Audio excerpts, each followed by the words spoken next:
Welcome to SCOTUScast, Fleeing Suspects, Firearms, and Qualified Immunity Edition. Thank you for tuning in. On November 9, 2015, the Supreme Court decided Mullenix v. Luna without oral argument. The question in this case was whether a police officer who shot at the car of a fleeing and purportedly armed suspect, killing him in the process, was entitled to qualified immunity from suit. The Fifth Circuit had affirmed the lower court's denial of qualified immunity to the officer. By a vote of 8-1, the Supreme Court reversed that determination, holding that the officer was entitled to qualified immunity because existing Supreme Court precedent did not place the conclusion that the officer acted unreasonably beyond debate. The opinion of the court was issued per curiam. Justice Scalia filed a concurring opinion. Justice Sotomayor filed a dissenting opinion. To discuss the case, we have Joshua A. Skinner, who is an attorney at Fanning, Harper, Martinson, Brandt, and Kutchin, P.C. in Dallas, Texas. As always, the Federalist Society takes no position on particular legal or public policy issues. All expressions of opinion are those of the speaker. And now, Mr. Skinner. In Mullenix v. Luna, decided November 9th, the Supreme Court, in a per curiam decision, held that a police officer who used deadly force against the driver of a fleeing vehicle was entitled to qualified immunity and dismissal of the claims against him. The court did not decide, however, whether or not the officer's conduct violated the Fourth Amendment prohibition on the use of excessive force. On the night of March 23, 2010, a local police officer in Tulia, Texas, followed Israel Leha as he pulled up to a drive-in restaurant. The officer approached Leha's vehicle and informed him that he had a warrant for Leha's arrest and placed him under arrest. Rather than comply, however, Leha sped off, heading for the interstate. The officer gave chase and was joined by a state trooper in the pursuit. Leha led the officers on an 18-minute chase at speeds between 85 and 110 miles per hour. During the chase, Leha twice called the police dispatch, claiming that he had a gun and threatening to shoot at police officers if they did not abandon their pursuit. As it turned out, he did not have a gun, but they were not aware of that at the time. While the two officers continued their pursuit of Leha, other law enforcement officers set up tire spikes at 3 locations. The first set of spikes was placed underneath an overpass at Cemetery Road. In addition, Officer Mullenix, another state trooper, drove to the Cemetery Road overpass. Officer Mullenix's idea was to try and shoot at Leha's car in order to disable it as it was coming up to the overpass. However, Officer Mullenix did not have training in doing that, and his supervising officer recommended that he wait and see if the tire spikes would work first. But Officer Mullenix decided to go ahead with it. He fired 6 shots. Leha's vehicle continued under the overpass, went over the tire spikes, ran into the median, and rolled 2.5 times. It was later determined, though, that Leha was killed by Mullenix's shots, 4 of which hit his upper body, none of which hit any of the parts of the car that would actually disable it. Leha's family filed suit against Mullenix, alleging that he used excessive force in violation of the Fourth Amendment. Mullenix ultimately filed a motion for summary judgment, arguing that he was entitled to qualified immunity because, 1, his actions, he said, did not violate the Fourth Amendment, and 2, he said, even if they did, the law was not clearly established. The district court denied that motion, and Mullenix took an immediate and interlocutory appeal up to the Fifth Circuit Court of Appeals.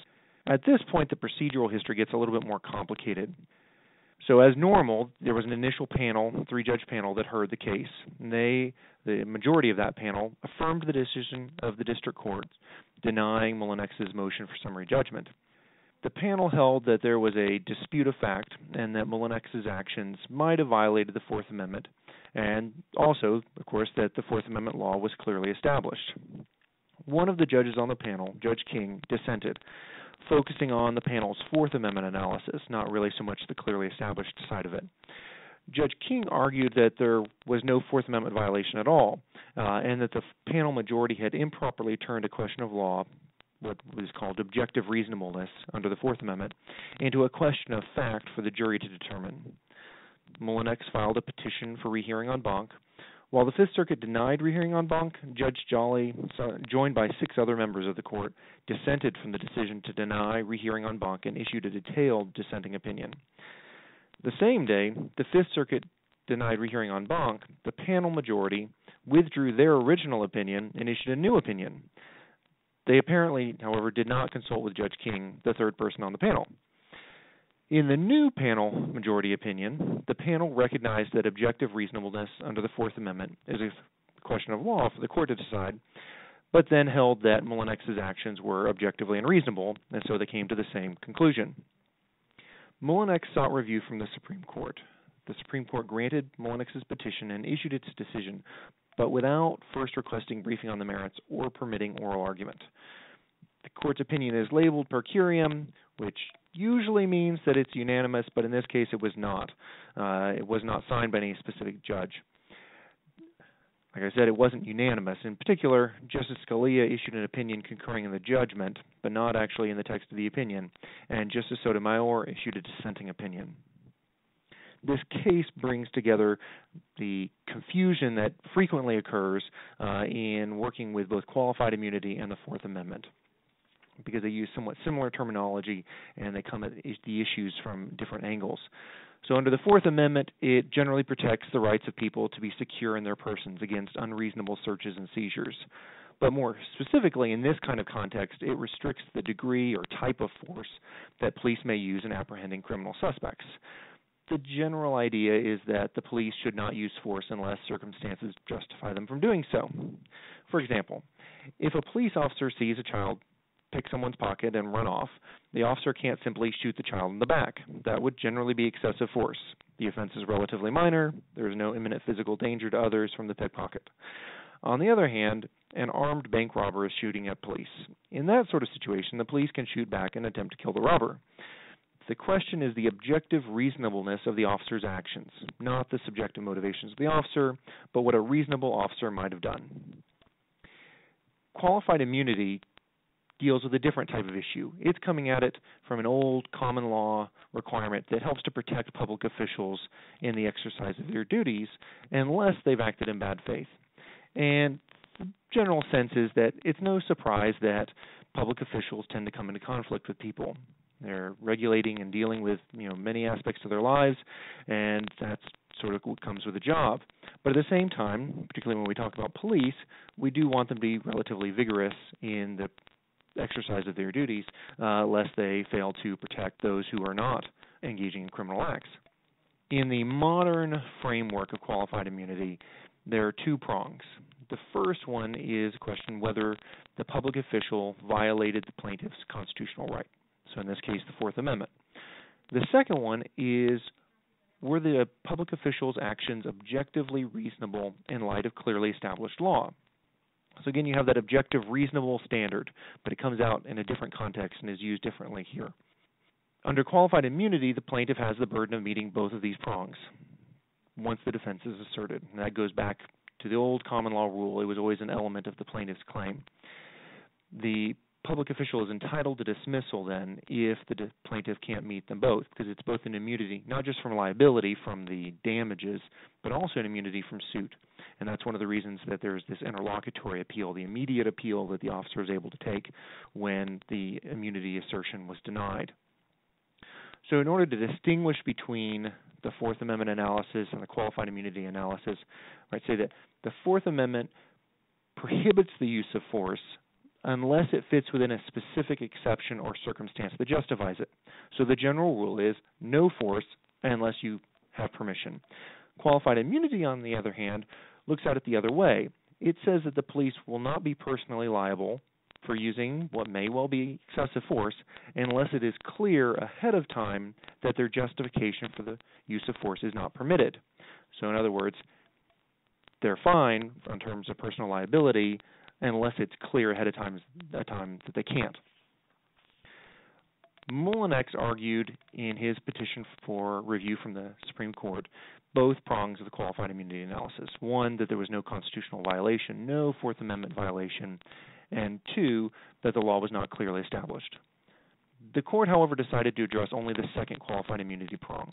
They emphasized the illegality of the conduct, that the illegality of the conduct must be beyond debate.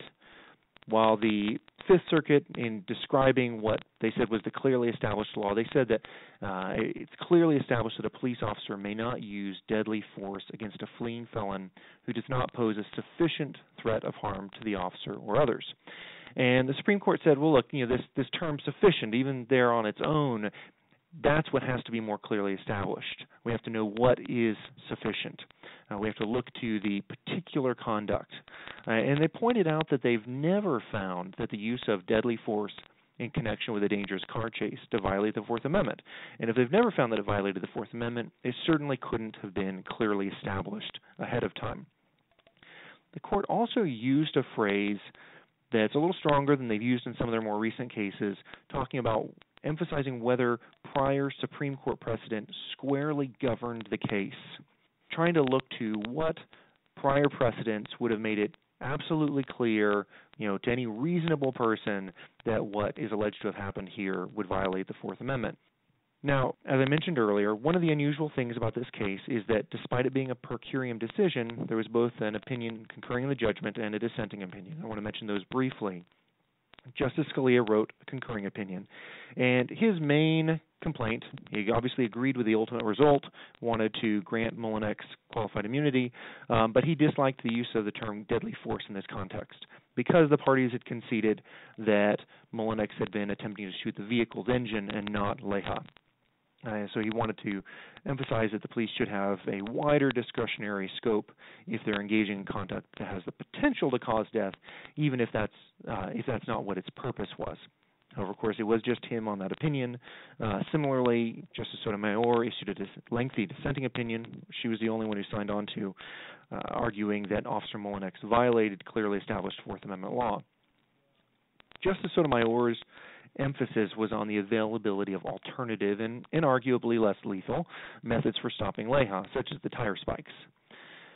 She argued that the government has no interest in using deadly force when a less lethal kind of force is available. In other words, Justice Sotomayor argues that the question was not whether there was a governmental interest in using some degree of force, which she conceded, but whether there was a governmental interest in the amount or type of force used. That was not an opinion that they garnered enough support for, but of course the ultimate decision was based on whether the law was clearly established, and the court left the decision on the Fourth Amendment for another day. In conclusion, Mullenix is one of a series of Supreme Court cases that reminds lower courts of the difficulty of overcoming the defense of qualified immunity. The lower courts frequently seem to have a hesitation about granting qualified immunity in many cases, and it seems to be, perhaps in part a recognition of the difficulty of, situations where the allegations are at least of misconduct by officials, and the difficulties with, rationalizing and understanding why they are getting off in terms of personal liability. But the court continues to emphasize that the law really must be beyond debate before qualified immunity can be denied. Now, the Mullenix decision also is part of another trend, and it was a per curiam decision without briefing on the merits or oral argument. And there have been about half a dozen such decisions on qualified immunity issues over the past few years, and that seems to be a growing trend. In general, these decisions have granted qualified immunity, though that's not always the case. And this could be of particular relevance to those practicing in the area of civil rights. Of course, the court has historically taken more qualified immunity cases than in many other areas of the law, but this growing trend of using these per curiam decisions may indicate that the court intends to deal with at least some substantial portion of these cases without the extended work of briefing on the merits and oral argument.